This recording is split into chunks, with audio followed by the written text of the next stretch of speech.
What is up, gang? My name is Kevin Halden, and this is Nerdly Out Loud, the official channel of nerdly.co.uk, your favourite British home for all of your news, reviews, and exclusive interviews. We like to cover everything from the big budget to the low budget to the no budget. And in this one, we are going to be covering one of the bigger budget movies. It's a Marvel movie. We're going to be talking about Marvel's Black Widow. I don't know how this is going to go, but we will find out. But before we get into that, please do all those wonderful, wonderful things that lovely, lovely people do when they see a nice British chap like me. Please do hit that like, hit that subscribe, and ding that bell. That bell is a notification bell that will tell you whenever I drop an episode, whether it be a review, an interview, or something else cool that we have incoming. And I just want to point something out, people. Every episode, I like to have a DVD sat behind me. I mean, I've got two at the back there, but that's Tom Payton. They just stay there all the time because it's Tom Payton. But I normally have a DVD. Today, I have a book. Yeah, I can read this book, and you can't read the text there because it's really badly formatted. Zombies, the true story of the Titanic, written by one Jeff Morris. Jeff Morris is a good friend of mine, I guess. He's more of a friend of Hobie. Hobie is the History of Bad Ideas podcast. You can catch them on Nerdly. I love Jason. I love all those guys. Jeff, not so much Blake, but I do love all those guys. Jeff Morris is like their movie guy. Like, he comes on and talks about like Oscars, and like he's got a really terrible taste in movies. Like, he loves La La Land, and he wrote that book there that you can get on Amazon and everything. It's great as well because it's so piss poorly formatted that you have like lines down the side you can take notes in. So it's like being back at college. I just thought it'd be cool to put that there because Jeff's a cool dude. Sort of. But anyway, we are going to get into the Black Widow review. So roll that trailer. We'll be back in a minute.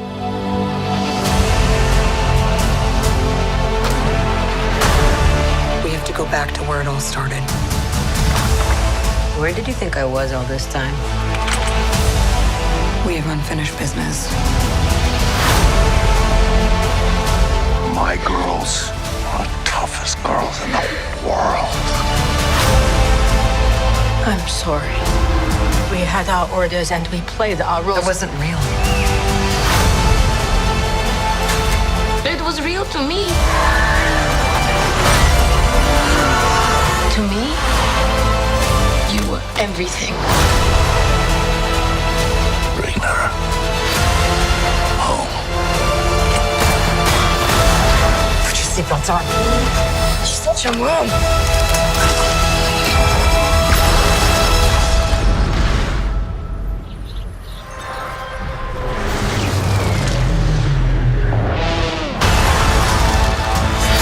One thing's for sure. I'm done running from my past.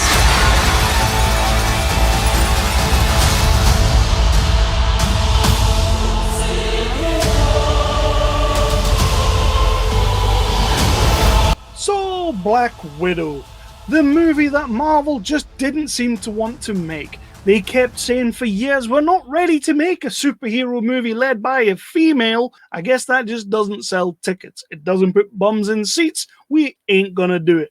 And everybody's been screaming for years. The fans have been screaming for years. Scarlett Johansson deserves her own movie. We need to see the story of Natasha Romanoff. We need it in our lives. They finally did the movie, and everything was looking good. It was going to come out, and then COVID hit. So the movie got like knocked back by like another like year to 2 years. So it looked like we were never getting this movie. And of course, in that time, like before Marvel got their act together, Gal Gadot puts Wonder Woman out, which just slays and kills and proves that a female-driven superhero movie, of course that's going to put bums in seats because it's a female-driven superhero movie that people want to see. So yeah, it finally came out. It ended up coming out on the streaming platforms. I think it got a theater release. I really don't know. I personally wouldn't have paid money to go and see it in the theater anyway. But we're going to talk about it because it's a big movie. People love Marvel, so let's do it. The story is basically what Black Widow did between Civil War and Infinity Wars. We are going to find out where she was when everybody was on the run. Thunderbolt Ross is in this movie, and he is trying to catch Scarlett Johansson. Start finding out. Remember the stories of Budapest, or Budapest, as they call it all the time. Get to see some of that now. because we're going to dive into her backstory, but not too much, which kind of annoyed me. Like, I thought when we did a Black Widow movie, we were going to get a Black Widow movie. Find out how she got from being the little Russian orphan spy to being the Avenger. Like, I thought this was the story we were going to get. And in a roundabout way, I guess you get that. But we're going to skip out all the good stuff. We're not going to see much of the Red Room, if any. Flashback back to the days when she's a young girl and you meet her sister, Yelena Belova, who is actually really cool. Florence Pugh, British actress that I absolutely adore. Fighting with My Family. If you haven't seen it, go see it. It's absolutely incredible. I bloody love that movie, The Story of Paige. You have got to see it.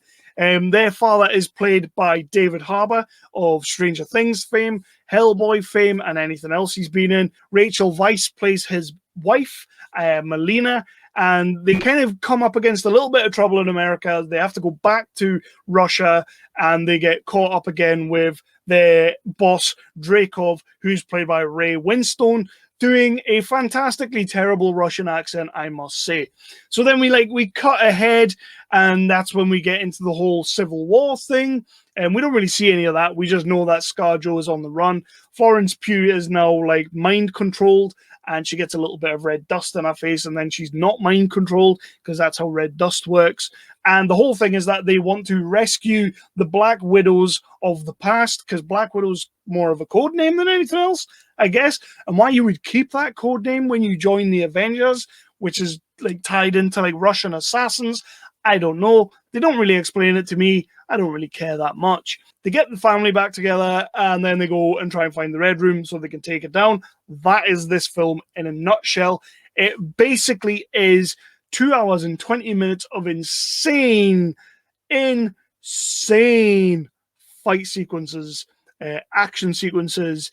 I mean, in the first 20 minutes, how Scarlett Johansson isn't dead, I don't know. She gets, like, thrown off buildings. She gets thrown off buildings while she's in cars. She gets thrown against pillars, thrown out of windows, thrown over bridges. She gets the crap kicked out of her. Thinking, how is she not dead? She's not a superhero. She's not a real Avenger. All she is like a woman in a tight suit with guns, which I love. I think it's great. She's a great role model, but she ain't superhuman. Why in this movie is she superhuman? We get a ton of fight sequences. They are really cool fight sequences, action sequences that like are just over the top and batshit nuts, but we love them. We love them. It's just Marvel escalating every single time. Let's talk a little bit about the cast and characters of this movie. First of all, Scarlett Johansson as Natasha Romanoff. You can't fault her. She's brilliant in the role. I really like her. However, she's kind of demoted to a kind of sidekick in this movie. When you're meant to be the star of your own movie, and I get, like, we know she's dead in Endgame, so she ain't coming back. So this movie is kind of like a passing of the baton, and we're going to give it to Florence Pugh. She's going to carry on the franchise, I think. I don't know. But this is your movie. This is your time. You've waited 9 to 10 years to get your movie. And she's an executive producer on this, by the way. Why are you letting this director and this writer come in and kind of write you out of your own story? It didn't make a whole great deal of sense to me. However, she is brilliant. She's really good. The chemistry between her and Florence Pugh is wonderful. Throw in David Harbour, and it just gets even better. They are kind of the humor of the movie, which is funny to say because they're badass Russian spy killers. Rachel Weisz, I really enjoyed seeing her in a movie again. It's always good to see Rachel Weisz. She ain't doing a great deal, and her accent is awful, but it's great to see her in the movie. Ray Winstone, I've already mentioned, like, his accent's awful. But he's just a Russian baddie, and I guess that's what us Brits do best, play Russian baddies. Or German. Got the young girls who play young Natasha and young Yelena. I actually really rated these girls. Eva Anderson, I really thought she was brilliant, like genuinely really cool. Did a bit of research. Turns out she is Mila Jovovich, Paul W.S. Anderson, whatever it is. She's their daughter. That to me is incredible because she proper, when you know that, when you go back after knowing that and you think about the start of this movie, you can see Mila Jovovich in The Fifth Element in this kid. It's great. Like, it's so cool. Violet McGraw plays young Yelena. She's also really cool. You don't get a great deal of time with them, but I feel they're worth mentioning because they kind of set the tone for the movie. And that's all you need. You obviously have Thunderbolt Ross coming back. William Hurt, he's back. That's cool to see him back. I kind of thought we might get a few more cameos here and there, but I guess they're kind of on the run at this point. So what would be the point in that? It'd be a bit stupid if like Steve Rogers turned up and was like, "Hey, Tasha, I'm on the run, but I'm going to give you a hand." British actor O.T. Fagbenley. Really, really cool actor. I've seen him in a few things. Very funny British guy. He's never really had the chance to show off who he can be in movies or TV. I kind of feel like this might be a jumping off point now, which is awesome. I really hope it is for him because he's got something there. But let's not make any mistakes. This, for me, and I'll probably get some grief for this, this for me is the Florence Pugh show. She is wonderful as Yelena. Her accent is top notch. Yes, there's a couple of moments, mostly action moments, which I've seen that a lot when a British person is doing some sort of an accent and then they start doing some action. You see the accent sort of slip. I'm going to jump into what I liked and what I didn't like right now. And obviously, I really like Florence Pugh. I thought Scarlett Jo did a great job. I watched this movie with my daughter, and it's great to see how she takes to that character. Like, she genuinely loves Black Widow. That, for me, is as a father of a 13-year-old girl who looks up to someone like Black Widow, or looks up to someone like Scarlett Johansson. Sorry, not Black Widow, because she's like a Russian spy assassin. That doesn't work. But she looks up to Scarlett Johansson, and she loves Scarlett Johansson as a role model that you can get behind. It really is. Like, she's finally got her own movie. She's finally made that tentpole Marvel movie that, and as I said before, she's the executive producer on this. And for me, that's a big thing. That is a huge thing for her to get her own movie and to be an executive producer on it. So, like, I'm really pleased that way, and it gives somebody for my daughter to look up to, and she genuinely loved the movie. Probably more than, definitely a lot more than I did. Director Cate Shortland. I genuinely think she's done a good job here, and I do believe this is like her first major movie with major action and major story. But what I will say is I think the story is, it's too far above. And I hate saying that. But it felt like in more competent no. Like, if Catherine Bigelow made this movie, and I'm a big fan of Catherine Bigelow, I think this movie could have been perfect with her. I think Catherine Bigelow gets the nuance of relationships. She gets action, and she gets angles, and she gets, like, not every fight has got to be at 200 miles an hour. She gets that. This movie, like, every fight you get into ends in about 10 seconds because it's so bloody quick, which is fine, I guess. It's fine, but I just feel like Cate Shortland fell short a little bit with this movie. And that isn't really a slight on her as a director. It's just she's not quite there yet. She's not quite there for me. For me personally, I think there's going to be people out there who love this movie and think she is the next best thing, the next best women's director. I wholeheartedly get behind that. Of course I do. I just thought this movie was weak in places and just felt a bit formulaic. And in a franchise like the Marvel Universe, which is nothing but formulaic, I wanted Black Widow to just chip away at that and be its own thing. You know, like when Winter Soldier came out, it revolutionized sort of the Marvel superhero movie. I'm not saying I wanted to revolutionize things. I'm just saying be different. Be different. The story wasn't really the story I wanted. I didn't really give that much of a crap about where she was between Civil War and Infinity Wars. Like, I didn't need that gap filled. I guess you could have just covered that in the end credits scene, I guess. You didn't really do anything much with the end credits scene, but you could have done that there, I think. Like, could have just said, oh, she was here. I really wanted to see the Budapest storyline. I wanted to see Hawkeye and her fighting it out and seeing how they kind of, A, started as enemies, B, became friends, C, became Avengers together. I think that story would have been way more interesting than this one. I'm going to give it a pass. I'm going to give it a pass because there's only so much you can do with this franchise, and there's only so much that Disney, Marvel, and whatnot will let you do with this franchise.